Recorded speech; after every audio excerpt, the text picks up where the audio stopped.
Welcome to the Construction Disruption Podcast, where we uncover the future of design, building, and remodeling.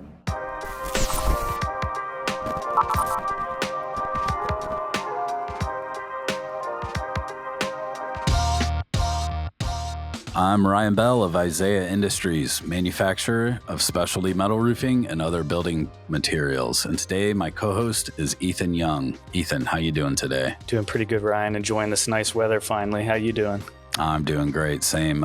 We've had some not great weather. It's kind of just on the verge of raining one minute and then sunny the next, but it's nice to see the sunshine, have some warmer weather. It's certainly improving the mood around here at my house. Absolutely. Well, let's get started.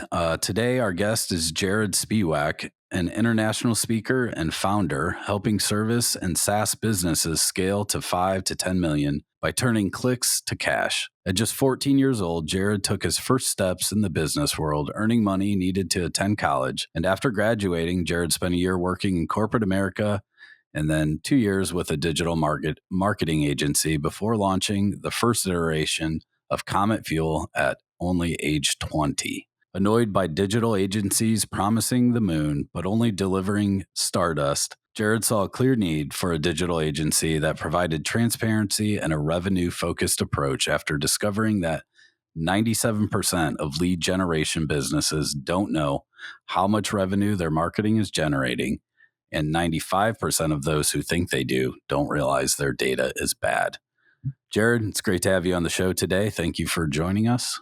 Yeah, thanks so much for having me. So you started dipping your toe in the business world pretty young at only 14 years old. Can you kick us off by sharing a little bit of your story with our listeners and what your motivation was for getting started so young? Yeah, so I ended up starting college at 15, graduated high school at 16, and because of that, I had to basically figure something out. I didn't grow up with a whole lot of money, and college is expensive, and so those two things don't mix very well. What I did at the time, because I was too young for anybody to really hire me, is I went to Google, and as a lot of people do, I searched for how to make money online, which is full of legitimate opportunities everywhere. So that ended up leading to me being a content writer, and I would write at the time like very keyword stuffed SEO content for less than a penny a word. And I did that for a little bit, but that was kind of my introduction to the world of marketing. I knew at the time I was going to go to college, but I didn't know exactly what for. I was interested in business, but that is what set me down the path of marketing in and of itself. A lot of ingenuity there and how you kind of went about that. I mentioned it briefly in your intro, but let's go kind of a little deeper into what inspired you to launch Comet Fuel. So you saw a need in the market for an agency that provided transparency and a revenue-focused approach. Can you elaborate on that a little bit for us? Yeah, of course. So there's a couple of things that I noticed when kind of some of my other background is when I transitioned from working in corporate America to working for an agency to eventually having my own. In between all of that, I was freelancing at the same time. And that transition was basically made from me having too many freelance clients eventually being like, hey, what am I going to do now? That turned into the agency. So what I had was a unique perspective of both working for an agency at the same time that I was working as a freelancer. And I saw the pros and cons of both. One being the freelancing side of things tended to be a lot more personable. It tended to be a lot more transparent. And the agency side of things typically is able to get a lot more done. The skills are a lot more wider because it's not just one person trying to do a million different things. But the challenge was everybody that I talked to that wanted the experience of working with an agency due to the skill set did not like usually the communication side of things, the reporting side of things. Like, I have no idea what these people are doing. I have no idea if I'm getting results. All I know is that they're charging me a lot of money. And on the freelancer side of things, the challenge was usually you can have a very limited client base. Freelancers come and go. They disappear all the time. They get full-time jobs somewhere, or they take on too many clients, or their rates massively increase at a dime's notice because they took on a big project, et cetera. And so by kind of combining what I really liked about my freelancing experience and what I really liked about my agency experience, I felt as though that there was something unique there where people could get the best of both worlds to a certain extent. The other side of that was, of course, on the revenue side of things, which was really just a matter of sitting down with people and saying, hey, how much money did you spend on your advertising last month? everybody can answer that question. It's not very difficult. And then when I ask, well, how much money did you make from your advertising last month? Either I get, I don't know, or it's, we can figure it out, but it takes us forever. And so we do it like twice a year. And the challenge then is, my third question is, how will you determine if our relationship is successful? And the response is almost always, if you're making me more money. Like, well, we just established you don't know if I'm making you more money. So that seems like a pretty big disconnect. And, just having that conversation over and over again just made it very clear that we're basically setting each other up for failure at the get-go. Before we even decide to work with each other, we're admitting, I'm not helping you figure out how much money you're making. You're not helping me figure out how much money that I'm helping you make. And we're just going to work together until one of us decides it's no longer a good fit. And that's just a recipe for disaster. So what exactly are the services that you kind of provide at Comet Fuel? I know when it comes to marketing, there's a huge range of services that are helpful to businesses. Do you guys focus on a few that you really kind of hit it out of the park with, or do you have a broader approach? Yeah, so kind of encompassing what you mentioned earlier, our core offer is called Clicks to Cash. And within that, I like to say we do four things. The first is we help drive qualified traffic to websites through Google Ads. That's pretty straightforward. Someone raises their hand and saying, I want to buy red widgets. We want to put that brand that sells red widgets in front of them. The second thing that we do is we help maximize the opportunity that a user has to become a lead through creative. So that's landing pages, that's creative on like the ad copy front, the display ads, what have you. So maximizing conversion rates. Once somebody becomes a lead, the third thing that we do is help follow them throughout the sales process. So now they're a lead, now they're a qualified lead or an unqualified lead. Now they're at these different deal stages. Now they've become a customer. This is how much money they've paid you, so on and so forth.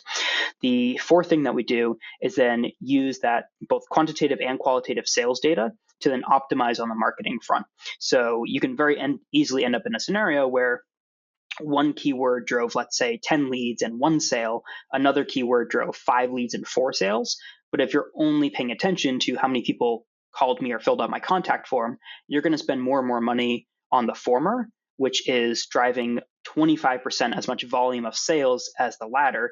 But if you only look at that individual marketing channel, whether it's SEO, whether it's Google ads, Facebook ads, what have you, if you're only paying attention to what most marketing channels define as success, you're losing out on what you actually care about, which is customers and revenue. So we're trying to close that gap and make sure we're paying attention to and optimizing for the sales process, not just for people picking up the phone and calling you or filling out a form, which also includes all those robots that are also doing that. Right.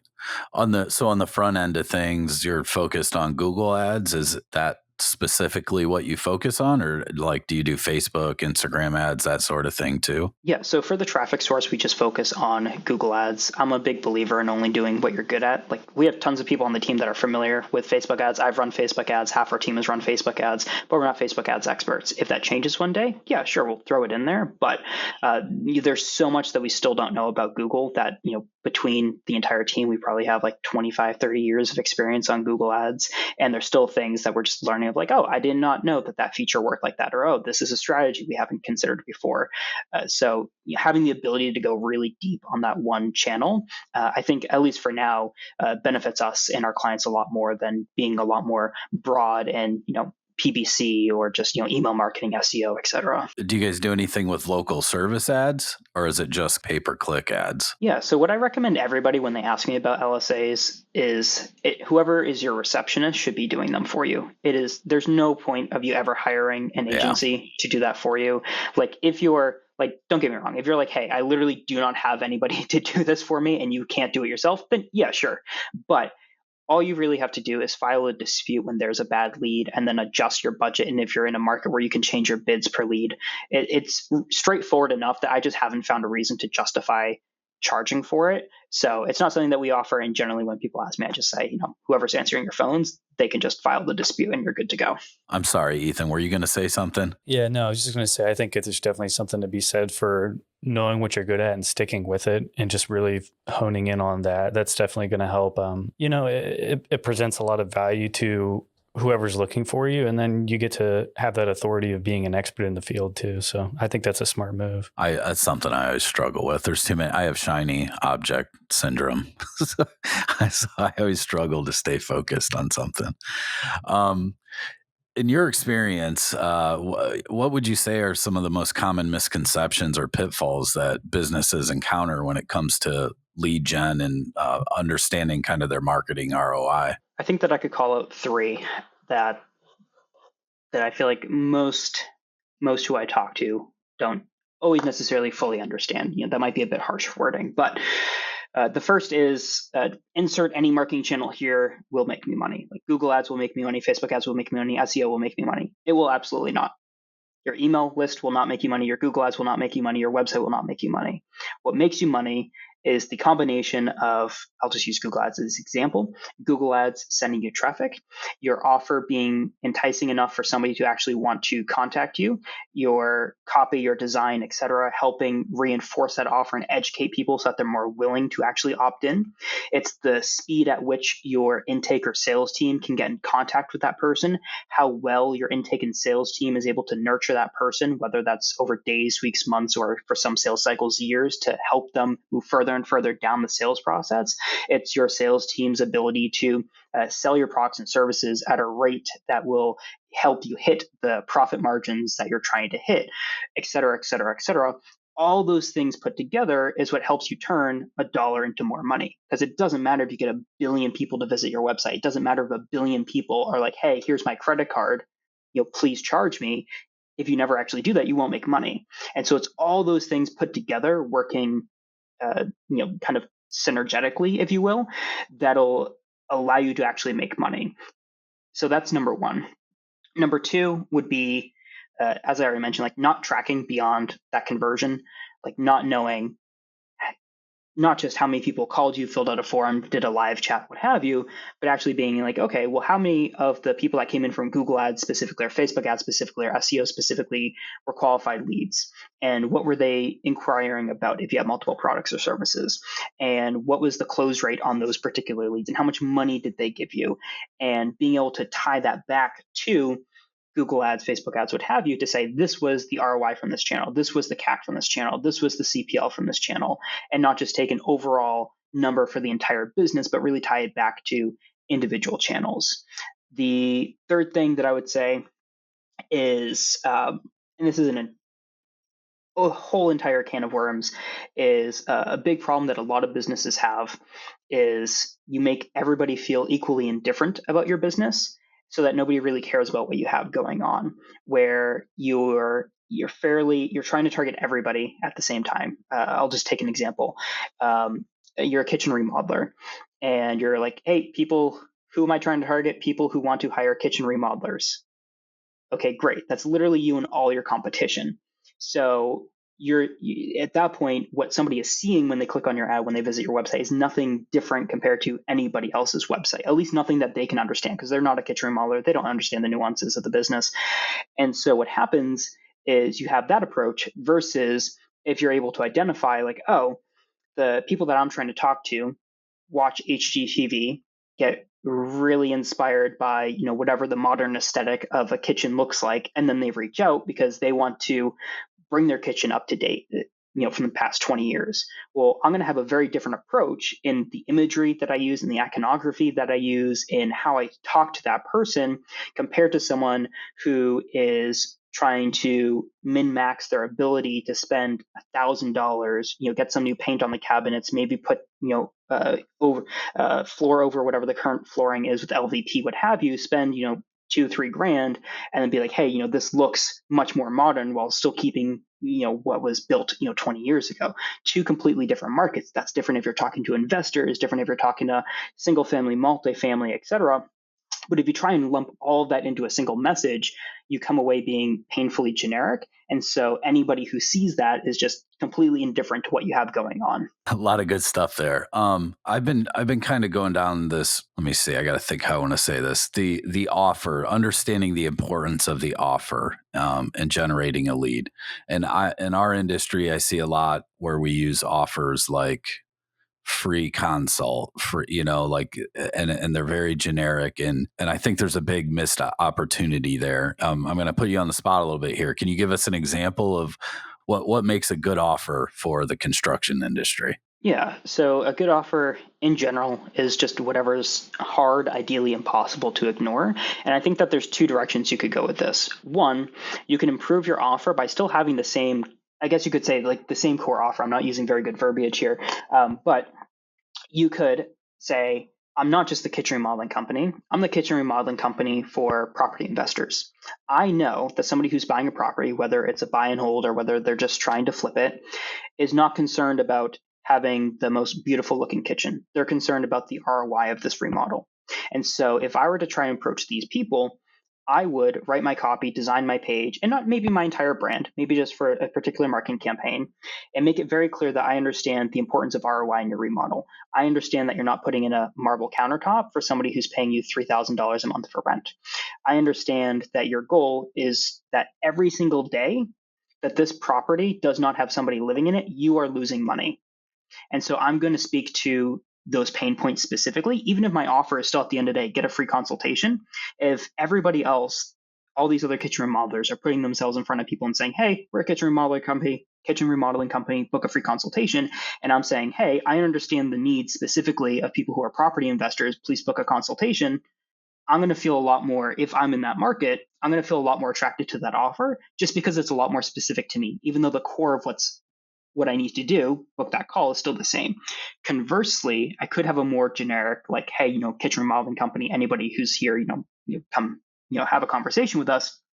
In which case, what are the needs and pain points of people? It could be something as simple as I live in an area where most people still just want me to call them, and I actually have a online booking system where you can schedule your estimate without ever having to talk to a person, without ever having to wait for somebody to respond to a form fill. In certain markets, that might be enough, especially if you're in an area where nobody's updated their website in the past 20 years, right? Just that small little technical advantage for somebody like me who's like, man, like, are they going to answer the phone? Like, how long is that conversation going to be? If I fill out this lead capture form, it's going to be days, weeks, or months before they respond to me. Am I going to forget that I responded to these people?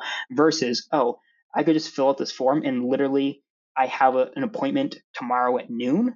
Great. Like that, I'm probably not even going to bother contacting anybody else unless that appointment goes wrong. So two ways you can go about it: find the audience a lot more so that your offer is already just more specific to them, or find a way to position what you're already doing. Easiest way: what are all the objections that I get from people? Find out a way to solve that objection and then work that into your offer one way or another. So you've trademarked the phrase clicks to cash. Can you elaborate on that a little bit, kind of on that concept and how it differentiates you at Comet Fuel from other agencies? Yeah, so at its core, clicks to cash is all about trying to track from that first initial click all the way to cash being in the bank so that it becomes easier to answer a load of different questions like what is our actual ROI, what is our customer acquisition cost, so on and so forth, not just for the overall company, but ideally for the channel, for individual campaigns, for individual keywords as well. And then being able to make decisions based off of that data, like the keyword, two different keywords performing very differently, example that I gave before, having that data to say, yes, even though when I make this change in the ad account, everything's going to go red. You're going to get fewer clicks, your click-through rate is going to be worse, your cost per lead is going to be higher, your conversion rate is going to be lower, but I can go into your CRM and I can see that this is actually 4 times more profitable. So even though Google is telling you you're doing everything wrong, the actual thing that matters is telling me that I'm doing everything that's right. And that's something that Google simply can't tell you. You can improve its ability through importing, whole other conversation. It won't be perfect. CRM should always be the source of truth. Separate conversation. But being able to close that gap and being able to answer a lot of really key important information that you actually care about. You actually care about the number of leads that you're getting and how qualified they are. You don't care about how many phone calls you're getting. That, like, as much as people talk about, oh, I want the phone to ring. Yes, we want the phone to ring until it's all telemarketers. And you're like, wait a second, maybe this wasn't the right goal. Maybe my goal is actually something that's more important further down the line. So we're trying to really enable that to even be possible for a lot of businesses first and foremost, and then utilize that data as much as we can. And what happens, and I'll try to give you a couple of quick examples. What happens is we were in the situation where we're working with this company that, depending on the month, they're spending anywhere from $400,000 to $700,000 a month on their advertising. So a lot of money. Within the first month of us working together, we made a change that dropped their cost per lead or cost per conversion within the ad account by half, which would be everybody celebrating, right? Like, holy crap, like we're working with this big company within like a month, maybe like a month and a half. We made this massive improvement. They're obviously going to love us. However, once we went into the actual CRM, there was no noticeable change in the amount of clients that they were actually getting from that massive change. So even though from the ad account, the reporting would tell them that you're going to get double the amount of leads you were getting before, no seemingly different result on the sales side. And without that additional data, we never would have been able to make that decision. We never would have been able to know that. We would have assumed that we just made this massive impact on this business that is going to see little to no changes as a result of it. Even simpler things like we were working with a company and the people who handled the technology on the back end, it just changed over time. And so they had all these Zapier automations that eventually broke. And from our data, we could see people are still filling out the forms.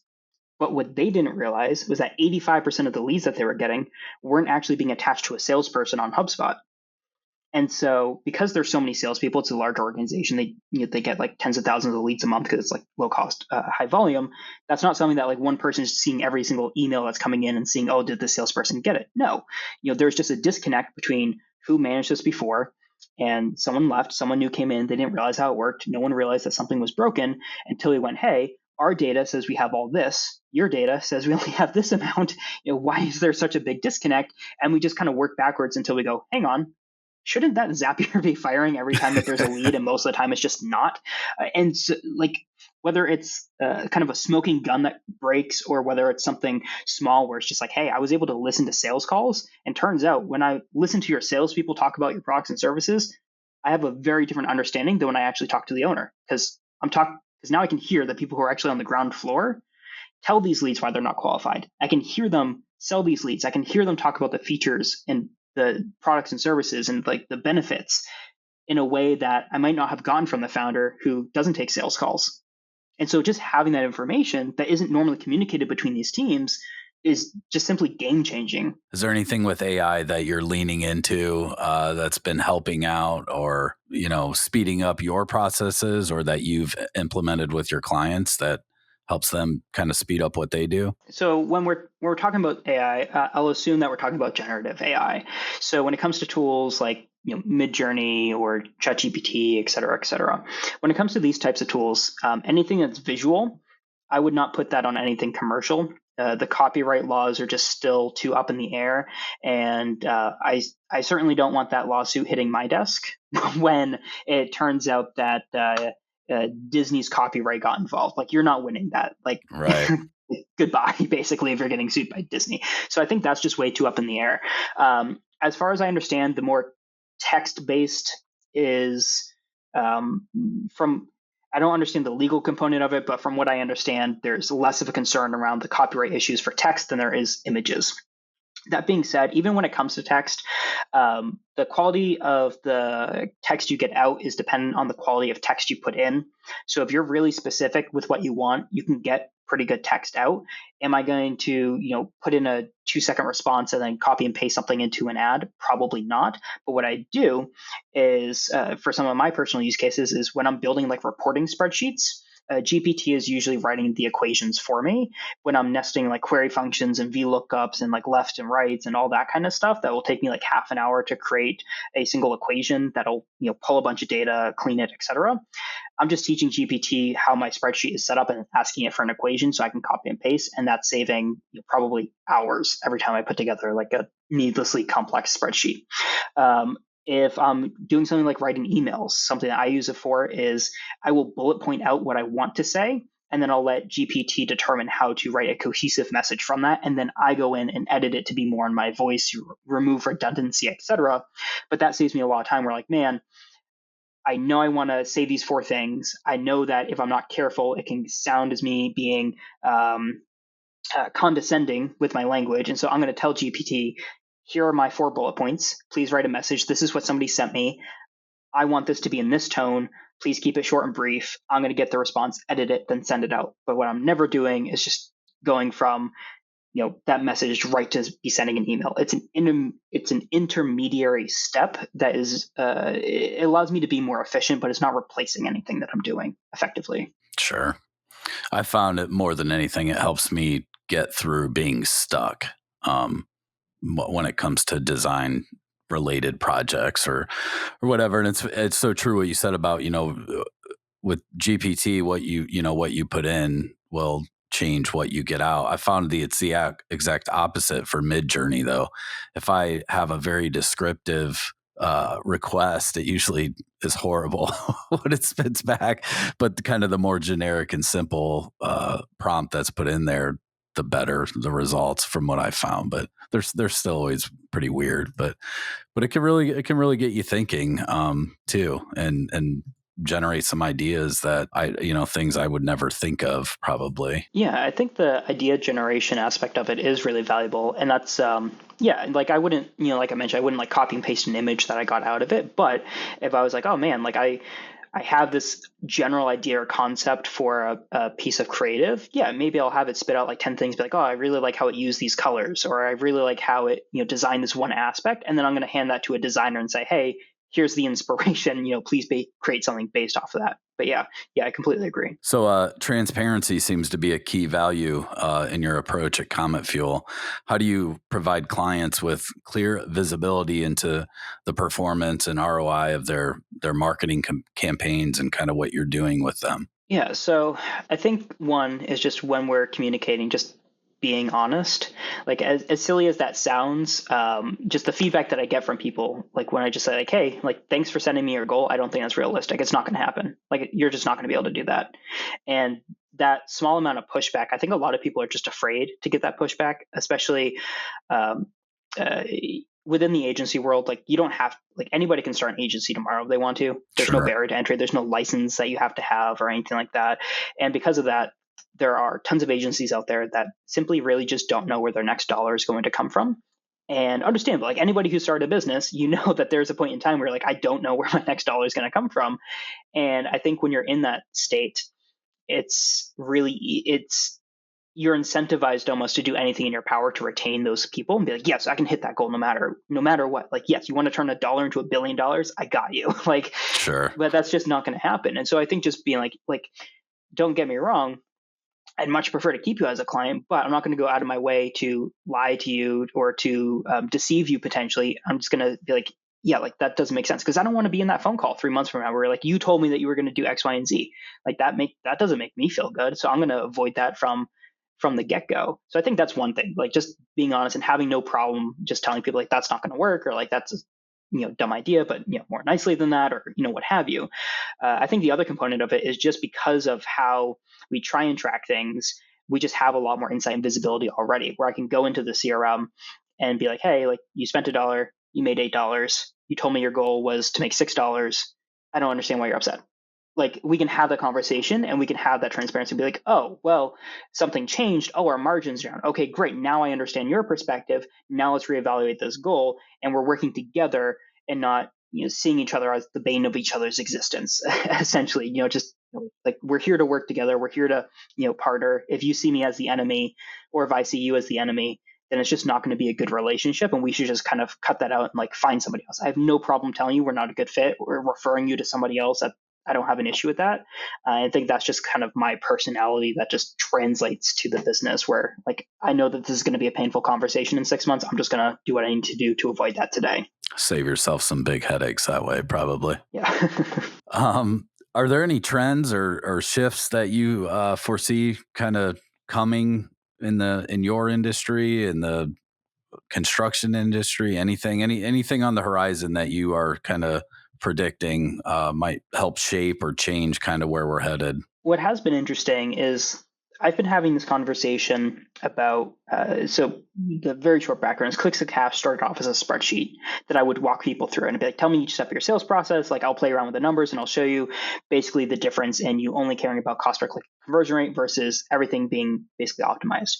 So what happened over time was more and more people just naturally through other people communicating this learned the value of tracking. And more people that I talk to have at least attempted to try and track beyond just a conversion. Some have done it successfully, some have done it not so successfully. There are more softwares that are being set up that by default are helping you more easily track leads and attribute them to individual channels and help you track them throughout the sales process, et cetera. There are more agencies that I run into that are trying to educate their clients about this. So I believe that over the next few years, it'll be more common for service businesses specifically to have greater insight into how well their marketing is performing just due to natural shifts. What this also means, though, is businesses who are late to the game are going to be at a substantial disadvantage, because right now it's a massive advantage. If you have the ability to know by marketing channel your stats of leads, qualified leads, all the things that we've already talked about, pretty much none of your competitors do that. Even when I talk to companies that are doing 10, 15, $20 million a year plus, a lot of them don't really have that insight, or at least not in an automatic way where it doesn't take a bunch of people pulling reports together and hoping for the best. But a few years from now, that might be the norm. In which case, if you're still like, hey, like I judge my success based off of phone calls and form fills, everyone else is making decisions based off of potentially a year or two of sales data, and I have zero sales data that I'm including in my optimizations. That's just night and day for a lot of businesses. And I think what that'll cause is where things are working, people are going to double and triple down their budget because they know that it's working. And that's going to cause cost to rise. Your cost per click is going to go up. The difficulty of keywords to rank for organically is going to go up. The amount of noise that people are getting in that market channel is going to go up because everyone's going to try and capitalize on it, which means you might see your cost per click, let's say, increase by 35% over the course of a quarter or a year. And you still don't have any additional transparency as to how this is performing versus something else. And you just don't know what decisions to make about this. Should I spend 35% more per click? Should I not? I don't know. Other people are. What do they know that I don't? And even if I start this process today, they still have 2 years of data on me. It's like for me, even if you don't have everything connected now, the most basic thing you can do is do everything in your power to know what lead source your leads came from. A lot of other stuff your CRM will automatically do for you. You can go through your notes and you can see, oh, this person, I had a call with them on this date, and here are the notes of the call. I can retroactively update that they went from a lead to a qualified lead. That's fine. But I can't retroactively, most of the time I'm not going to be able to retroactively know that this lead 2 years ago came in from SEO, or it came in from this conference event that I went to, or this came in from Google ads, Facebook ads, what have you. So attribute leads to marketing channels. Everything else is like 1,000 times easier once you have that, assuming that you have some sort of even basic CRM. What's your favorite CRM? So if you can afford it, I quite like HubSpot, mostly because it's very plug and play for a lot of this tracking that I'm talking about. It's literally like connect to Google Ads. It'll automatically send tracking templates into your account. People convert, especially if you're using like the HubSpot forms. It'll automatically tell you where your leads are coming from, and you can do a lot of this stuff without Zapier or any other integrations or like fancy like cookie capturing through Tag Manager, etc. For simple B2B, I like Close. That's what we use. I've used them for years. If you have very low volume, a spreadsheet is fine, and you can worry about like a tool later on. If you deal with like a couple leads a month, you're not going to be overwhelmed with a spreadsheet. So HubSpot, if you can afford it. Close if you're B2B. If you're something in between, there's like a million of them out there. And it really just depends. Pretend I'm about 20 years younger, and I'm an aspiring entrepreneur looking to get into the digital marketing side of the construction industry. What advice would you give me?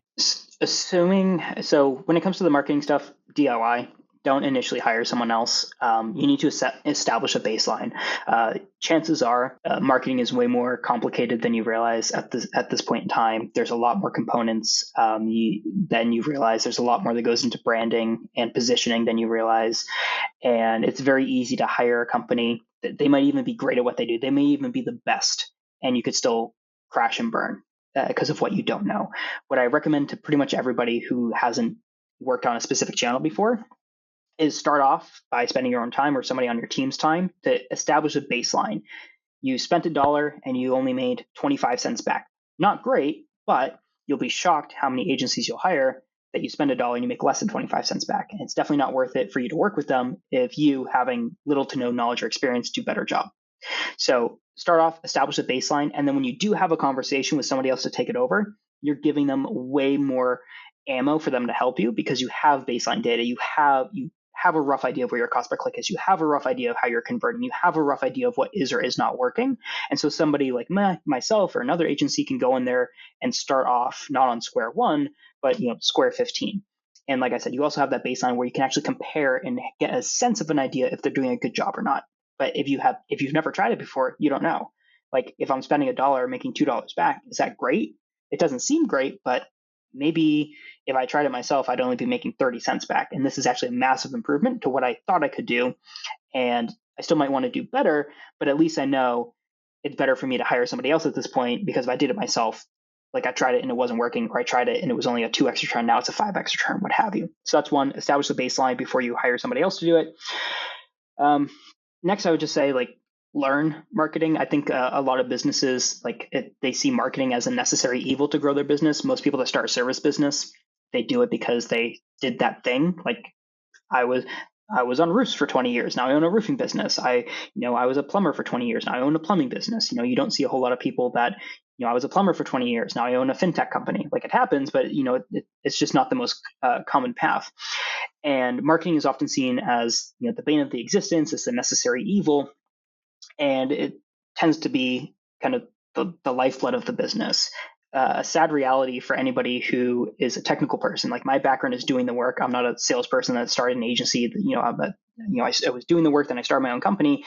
Guess what? Nobody knows the quality of your work until they've paid you. If you can't convince them to pay you, it doesn't matter if you're the best in the world or the worst in the world, you're still not making any money. And so being able to help people understand, guide them to understand, are you the right fit, why you're the right fit in a way that they understand. Nobody cares that you've been in business for 20 years. Nobody cares that you claim that you're the best. Literally everybody else says the same exact thing. So I would recommend starting to understand marketing, like whether that's books, whether that's podcasts. It doesn't have to be, you don't have to become an expert. But if you're in a position where like, man, I put my website in front of people, nobody's contacting me. I've hired 4 agencies. None of them are working. All of these agencies are bad. Like, yeah, maybe you hired for, unfortunate events, but chances are there's a disconnect between who you're trying to reach and how the company's positioning themselves. And you hiring an ad agency isn't going to solve that problem. A branding agency maybe, but probably not going to want to spend that money on it. And so spending that little bit of time to understand how people work, how people decide to buy things will, I think, massively improve your success rate in business in general and your growth. Every single business that I've worked with who the founder has either a background in marketing or they just understand marketing, their businesses almost grow 100% faster. Not like their businesses almost definitively grow way faster than businesses that I talk to that just don't really understand marketing. Like I've worked with businesses that have gone from, in the construction space, home services space, go from like 0 to multi-million within like a year or two. So, and they have a great looking brand. They just started off with a great understanding of marketing, and they were able to leverage that to scale their company massively. I also have conversations with people who have been in business for 20 years, and they're like, yeah, I've had a moving company for 20 years. I still only have 1 truck. I don't understand what I'm doing wrong. And, yeah, they might have a great service, but the people who see that business don't understand that it's a great service because they don't know how to communicate that. And, that's sometimes that makes all the difference. Great advice. Well, thanks so much, Jarod. This has been great. We're thankful for the time we've had with you today and everything you've shared. We're close to wrapping up what we call the business end of things. Is there anything that we haven't covered today that you'd like to share? Don't be afraid to try stuff. This is a conversation I have with a lot of people. Throw stuff at the wall. Like I've rebranded my company several times.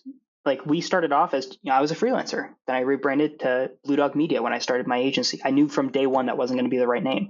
We started as an SEO company. We then realized that, hey, our clients are growing faster through ads. When we started, taking on a couple ads clients, we completely shifted from SEO to ads. We then changed the name from Blue Dog Media to Comet Fuel. Big changes that, people freak out about, like, oh, like that'll never work. People are going to be so confused. Like nobody cares. Like we're not a $400 million company that gets national press attention every time I sneeze. Like nobody cares if we change our name. And try stuff. Like it's okay if people aren't, this. Try to keep this short, but if sometimes what I'll tell people is, oh, like nobody's buying from us, right? Like, okay, like tell them it's 50% off. And it's like, oh no, everyone's going to buy from us. Oh, I'm going to lose so much money. I'm like, just try it, and you're going to be shocked to find out that it wasn't the pricing that was causing people. Like you might even be able to make it free, and people still might not be that interested. Why? Because maybe you just They didn't understand what it is that you do. They didn't understand the value that you provide. You're one of X amount of other companies in the area. Nobody's, if depending on how long you've been in business, they might not have ever heard from you before. It might not be the pricing. It's not the licensing that you have. It might be that when they Google you, nothing comes up. Like it's not about your ad copy. It's not about, the colors on your website. I don't know if I'm willing to pay a company that I've never heard of that has no online presence $12,000 to redo my roof. Just try stuff, see what works. If it doesn't work, try something else. Like there's no pain. Like there's no issue. Like reposition yourself, try something else. You're the kitchen remodeler for investors today. That didn't work. Now you're the kitchen remodelers for commercial properties with at least 100 units. Like figure stuff out until it works. Once you figure out what works, triple down on it. Like nobody's going to care that you change. No, I would say the funny thing is, like you're saying, that kind of applies to if you are having success or if you aren't having success. Because if you are having success, like you said with your business, well, you can still pivot to something new. But if you're not having success, you're already not having success. You may as well try something else, Yeah. It's funny. Just kind of anecdotally, like I've done things where it's like, hey, like literally, like take your pricing. This is mostly for like SaaS companies. Like take your pricing, make it 90% off. Or you know what? Tell the next 10 people that you're going to get the product completely for free for life. Like we can set it up and automatically, so like no more than 10 can get it, and everyone's always afraid, like, oh, I'm going to lose so much money. I'm like, no, what I'm afraid of is that even when you tell them that's free, they're still not opting in. Like that's the problem. Yeah, no kidding. Wow, that's a very interesting way to look at it. Yeah. Well, so before we close out, I have to ask if you'd like to participate in our rapid fire questions. These are 7 questions. Some are serious, some are silly. All you got to do is give a quick response. Are you up for the challenge? Yeah, I mean, has anybody ever said no? No. Well, I won't be the first. I kind of don't know why we ask anymore, Yeah. really. It's just kind of built into our scripts and how we present it. But I've thought that too. Like, why do we even ask? We just need to do it. Roll right into it. Ethan and I will take turns asking. Ethan, you want to kick us off and ask the first question? Yeah, I can do that. What's one book or movie that's had an impact on your life? Oh, this is easy. Profit First by Mike Mikovits. This is a book that I send to every client that we work with. It's a book that I've created some content about. There's a lot of things that go into this book, but what it helped me do was establish a cash flow management system. The book talks about a couple of things, but for a long time, I had a problem where I was like, hey, we have X amount of money in the bank. I don't know how much of this money I can spend without freaking out. And so I delayed hiring people because I didn't feel as though I could afford it, while at the same time paying for things that I didn't necessarily need because, hey, this is a one-time purchase. I know how much money I have today. I don't know how much money I'm going to have in 6 months. So I don't know if I can hire this person that I'm going to have to pay for X amount of time. And what this did is it just helped me better understand how much money do we actually have, how much money can we spend, how much money do we need to allocate for X, Y, and Z. And it made me much more comfortable in making financial decisions on the business rather than just seeing what I had, which was an operating account and a tax account. I'm like, great, I'm confident that the government isn't going to be mad at me because I'm paying them. But everything else that I have in here, how much of this can I spend without getting into potential liquidity issues? And now I can answer those questions by just logging into the bank and just looking at, oh, this is the account that is the play money account. That account can go to zero, makes no difference in the business. If that account has 20 grand in it, someone wants to, we want to get started on a project that we want to allocate 15 grand for, no problem, sign off on it. Great. If I have 50 grand in a single account and that's the entire business, someone is asking me for 15 grand. Now that's a scary question. That's a scary number. I don't know how much money I can spend. So long-winded answer, Profit First. I highly recommend everybody read it. Question number 2. If aliens landed tomorrow and offered to take you to their planet, what earthly possession would you insist on bringing with you? Probably the simplest answer would just be food and water. Like who knows what they use on their planet. I might not be living for very long if I don't. Good answer. Very true. Yeah. Question 3. If you could have any superpower, but it would only work when you are actively crocheting, what would that superpower be? Okay, so if I'm actively crocheting, that kind of limits what I can do at the time. I guess I would say, let's go with controlling time. Ooh, okay. Because I feel like you can kind of do whatever you want at that point. And if we want to be pedantic about it, like how do you define crocheting? As long as if I'm holding, I don't know what they're called, but the sticks, if I'm holding it and I have some yarn, does that count, or do I have to actively be moving them? Either way, how quickly, I think I can I think I can find some nuance there where I think that would work. Very thoughtful answer there. Next question. How do you define success? And do you think you've achieved it based on your own definition? I think success is really difficult to define. I don't think it's like a single thing, because like I think success in like my personal life is different from my business life. I think success from my personal life versus like when I'm sitting down and playing a video game and what I define success in that moment is going to be different. For me, there are two things that I really just kind of look towards. Like, one, can I sleep well at night? Like that's something that's really important to me. Like knowing that by my own definition of ethics and morals, which are going to be universally different for everybody, but I'm doing things that align with my interests. Sometimes that's saying no to really high paying projects because I know they're going to be a nightmare, and like, but being able to sleep well at night knowing that a week from now I'm not going to be up at 3 a.m. trying to finish a deliverable, or firing a client who is being belligerent to a team member of ours. Like, did I have to personally deal with that? No, but it doesn't make me feel good that that's happening at all. It's not going to make them feel good, and so just kind of cutting that loose and getting rid of them helps me sleep better at night. So that's one that's really important to me. The other side is just happiness, which is obviously also something that's kind of a moving target depending on just what's going on day by day. But in the macro, just being happy with where I am on things, just it's still being fun. If it's not fun and I'm not happy doing it, then I just don't really see a point in doing it. So it just has to be fun for me. Like we could probably simplify the company and make a lot more money and grow a lot faster, and I could work a lot less, but it wouldn't be as fun for me. And so I just wouldn't do it. Like, I just don't have the capacity to do something that I don't personally enjoy.